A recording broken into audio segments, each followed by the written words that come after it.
Hey guys, today we're going to talk about kind of cool computer I put together in my collection. This is my 386, and this is my main 386 rig. I put this thing, all together myself from different parts. Here's the case. It's a pretty small AT case. I lucked into this case at a thrift store. It's kind of hard to find these kind of cases, especially this styling. I really like these. It just screams 386 era. Anyways, CD drive, 1.2 megabyte drive, of course the ubiquitous 1.44 megabyte drive, and this guy, which is it's a zip drive, because if you watch my videos, I love to put zip drives in any computer I can get them in, and yes, it is painted over white, and there's a good reason for that. It is a regular zip drive, but it's a SCSI zip drive, so they're a little bit harder to find than regular zip drives. And this one actually came out of a Macintosh, and for whatever reason, iOmega thought it would be a good idea to make the zip drive cover purple. I don't know if there was a secret stash of purple computer cases at the time they thought it would go well with, but it looked horrible in the Mac. It looked horrible in this. I tried swapping the faceplate with a regular iOmega zip drive.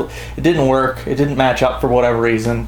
So I just kind of took a paint pen and I kind of just went over it. And it still doesn't match. It's obviously way whiter than the rest of the yellow case. But believe me, it looks way better than what it originally did, is that horrible purple. So, but it's actually cool. It's pretty fast on the SCSI drive, or using SCSI instead of IDE.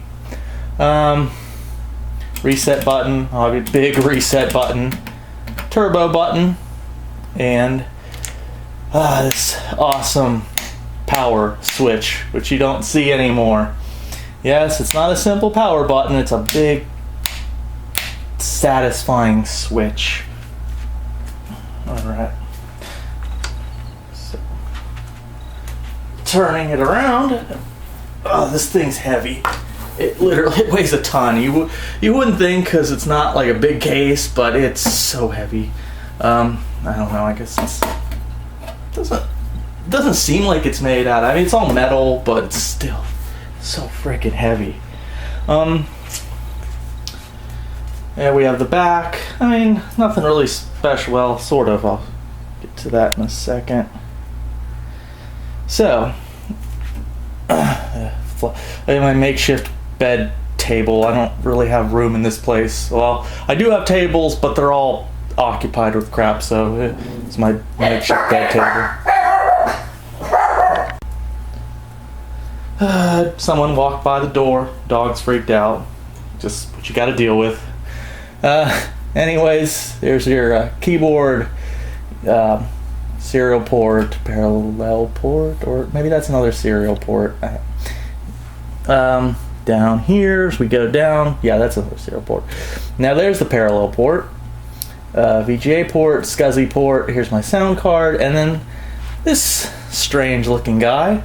This is, well, I'm not gonna. This is actually my MIDI card, and when I got that MIDI card, I didn't have an adapter, but luckily, a guy on Vogan's, very nice, he offered to make me one. I bought the parts, and he hacked up the cable. I mean, it wasn't hard to do, I don't think, but it was beyond my abilities, so it's my homemade dongle for my MIDI card, which I'll show you in a second when I open this thing up. Alright, so now I've got the case off. You can see the inside. As usual, my horrible cable job. I'm not the best at organizing cables. It's pretty much a mess of cables in there. But what we got is it's one of the later 386 boards, and you'll get to see some features on that in a minute. But what that does mean is everything, you need a card for everything. There's no I/O built into this motherboard. Here's all my drives. I've got for a hard drive, I'm running the SCSI drive, and this is a 2 gigabyte drive. Now 2 gigabytes it's a that's a lot of hard drive for a 486, let alone a 386. But why not? So if you look down in there, maybe I can zoom in. Okay, so there's my CPU. It's removable. It's a AMD 40 megahertz 386. It's probably considered one of the most reliable chips, one of the most reliable CPUs of all time. It was a great value at the time. For a 386, it's fast. Probably faster than really early 486 chips. So I'll show you something else right here. If you look over here, you see crystal oscillators, and I don't know if that's the one. I think there might be two on this board, but no, that's the one. So because I can see that I cut the thing. So on these, instead of jumpers, a lot of times you'll have these crystal oscillators that they control the speed of the CPU. So actually, this machine is actually set to run at 25 megahertz. It depends on what you want. I wanted something a little bit slower because I have a lot of 486. I have a fast 286. I have a lot of 486 computers, and I wanted something a little mid-range for a 386 machine. I specifically wanted a mid-ranged 386 to play Wing Commander, which is notoriously picky with CPU speed. So actually, I like the reliability of the of the 386, the 40 megahertz, the AMD chip, but it was too fast for me. If you just have a 386, you don't have a 486, it's just what you have, and you want a retro game, and you don't want to go buy other computers, go with the 40 megahertz.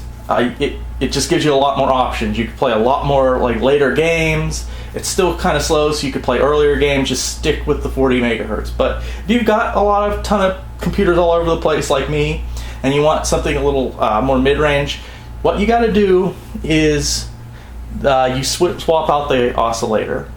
So it's really easy. I kind of forget. I'm trying to think it off the top of my head. I think it halves whatever the oscillator speed is. So I believe the original oscillator speed, it was an 80 whatever. I don't think it's maybe it's 8 megahertz or for the oscillators. Yeah, I think it is. It was like an 80 megahertz crystal oscillator. Really easy. Usually they're strapped in with those little plastic strap things. You just cut it, you pull it out, and you stick in whatever speed. So I think that one I can't see on the thing, but I think it should be 50. So it's 50 megahertz, and then it gets cut in half to 25, and that's the speed your CPU is going to run at.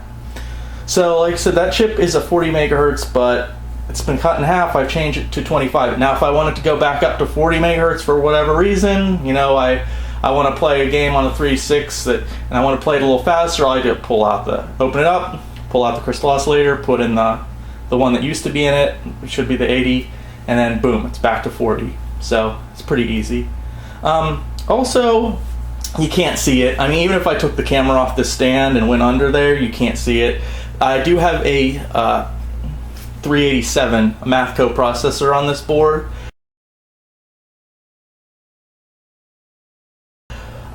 Doesn't really see any use, like all math coprocessors until the Pentium era, really. Unless you're doing CAD work for games, it's not really useful. The one I have, it's a Cyrix Fast Math 387, which is, I think, one of the faster math coprocessors for 386 machine. It's pretty cool. If you want to see it, there's going to be a link to go to the website, to the blog. I've got pictures of it there and more details on this machine and all the machines that I do the videos for. So if you want to look at it, check it out there. But it's under this. It's under the metal thing, so it's under here somewhere, and I can't get to it unless I pull that whole thing out, which I'm not going to do. So also another cool thing, if I can, there we go. L2 cache. Now a lot of people didn't know 386 boards had L2 cache. I didn't know it either until I started looking into 386s and got this board. It's L2 cache. It's 256 kilobytes of L2 cache, which, as far as I know, is the most that was ever put on any 386 class motherboard. But yes, you can have L2 cache on a 386, and this isn't a dual board either. You cannot put a 486 in this, because there was a period of time where there were some dual purpose boards that were 386 and you could upgrade them to a 486. There's usually like 2 CPU sockets on them. This is not one of them. This is a pure 386 board. But you can put an L2 cache and it does help with speed, which is cool. So, like I said, for the 386 boards, I like to also go for the later ones. They have a little bit more features like the L2 cache and stuff like that. So let's look at the cards. I'm not going to pull out all of these cards. I'm not. I think there's 8 16-bit. Maybe there's. I don't know. They're all ISA slots. Obviously, there's no VESA slots or PCI. So 386. I think most of them are 16-bit slots. I think 1 or 2 are 8-bit slots. Like I said, go to the website if you want to see more better pictures of this board. I'm going to pull out the MIDI, the sound card, and the video card to show you. The other cards, I don't really feel like I need to pull them out. I've got an IDE controller and a SCSI controller. The other cards, the SCSI controller, it's controlling the floppy drive and the hard drive. And the IDE controller, all it's controlling, I believe, is the CD-ROM drive. I could have put in a SCSI CD-ROM drive, but it's easier to find IDE drives, so that's what I did. Oh, another thing is, you can't see it through the jungle of wires, but somewhere around there is the RAM slots. I think this has 16 megabytes of RAM, which is a lot for the time. This machine would run very happily with 8 or 4 megabytes of RAM. There are 30 pin slots, and 1, 2, I can kind of see it, 1, 2, 3, 4, I think there's 8 of them. So the max on this machine might be something ridiculous like 36 megabytes. Like, again, all that specific information's on the blog, so check it out if you really want to know specifics. But I believe I have 16 megabytes in this one. Let's take a look at the cards. Here's the SCSI card. IDE card is here. The IDE card I'm also using to control the serial ports. So I've already took out the here we go, screws. Alright, so let's look at our video card. What do we got? Excuse me on the pronunciation. Sung or Sang Labs ET 4000AX. This is a 1 megabyte card. These are largely considered the fastest 2D cards for DOS. They're very well thought of. I've had some anomalies with these cards. They are fast. They're really fast. Most of the time they work really well, but I've had a couple games that give me bizarre problems with them. Quake, you shouldn't be playing Quake on this machine, but I played Quake on a 46 and did some testing, and it had the ISA, not the VLB version, and it gives these weird distortions at the top of the screen. It almost looks like VCR tracking lines. Also, Ultima 7 gave me that same issue with sync, and I've tried multiple cards on the same machines, and it was 2 different machines, and it gave me the same issue. But other than that, I think for most games, this is like the perfect card, I think, for the 386 era. It's really fast for an ISA card. It's really compatible. Does really well. CGA stuff. I mean, CGA stuff is going to be too fast for a 386 is going to be too fast for CGA stuff. But this card does not emulate CGA very well. But that's beside the point. For a pure 386, if you're really going to be playing a lot of EGA and VGA games, the Sung or Sang Labs ET4000, I think this is a ET4000AX. Those are really the recommended cards. So let's look at the sound card without tipping the machine over. Oh, it's gonna go. That's what happens when you're using a bed as a table. Okay. Nope. Okay. Let's look at sound cards. So for sound, we've got Sound Blaster Pro 2. 16-bit ISA. Really the recommended card. This is a CT 1600. There is the Sound Blaster 1. I don't have one. They're really hard to find. They use a pair of OPL 2 chips for stereo. Again, simulated stereo, I guess. They're kind of cool. I mean, they're really expensive and hard to find. And there's a couple games that specifically use that you won't get that sound effect on any other cards. But I'm going to recommend this card because it's less noisy. It sounds a little bit better. It uses one OPL 3 chip for FM synth. They're not really rare. I mean, they're not too expensive. Maybe $30 to $50 on eBay, but you could probably find them cheaper. And they're great all-around card. People even like to use these in 486s rather than using Sound Blaster 16. They'll use this just because this sounds a lot cleaner than some of the Sound Blaster 16 cards. But it's backwards compatible with the regular Sound Blaster standard. And this is the card that you're just going to get a lot of use out of this for 386 era games. All those great FM synth soundtracks, this is the card that's going to do them justice. So, Sound Blaster Pro 2. Shouldn't be too hard to find, shouldn't be too expensive. Now lastly, only the most expensive card in this machine. Whoop, forgot to unscrew it. Oh, bother. All right.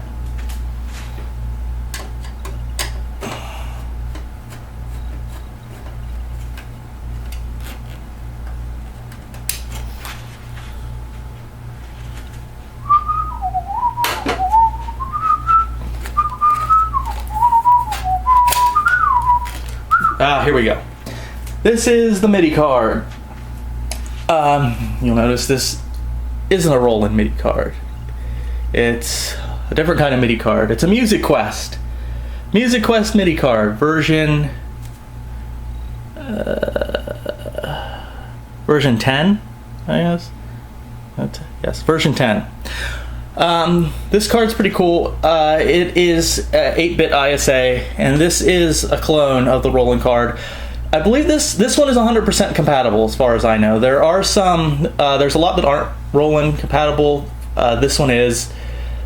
Although it has something to do with the version. I believe ones under this version are not compatible with certain games, like Wing Commander. The entire reason I got this card doesn't play on certain versions of this, and I believe it's under version 10. I'm not sure. Like I said, check the blog. I have all that information on the blog.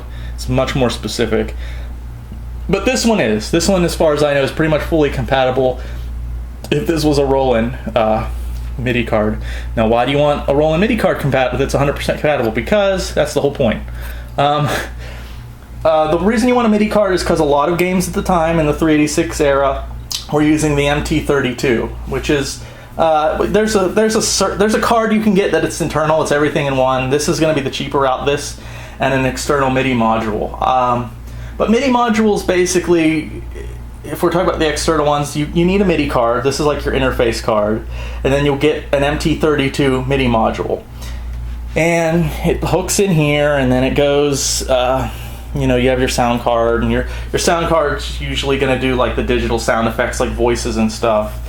And this card will give you music that's far, far superior to, just the FM synth. I have the MT32. I don't think I'm going to pull it up, though, because it's sitting over here. I'll save that for the 486 review. But, yeah, this MIDI card this will interface with other stuff, too. Like if you have a general MIDI, I forget it's an SC55. But this is what you use to interface with the external MIDI module boxes. So, specifically for the 386 era, we're going to be talking about the MT32. Which a lot of games supported, and it gives you really good sound. Above just using, say, the Sound Blaster Pro. So, I think that's all for this one. I think I'm going to show you a couple games, and that will be it. So let's go look at some games on this thing.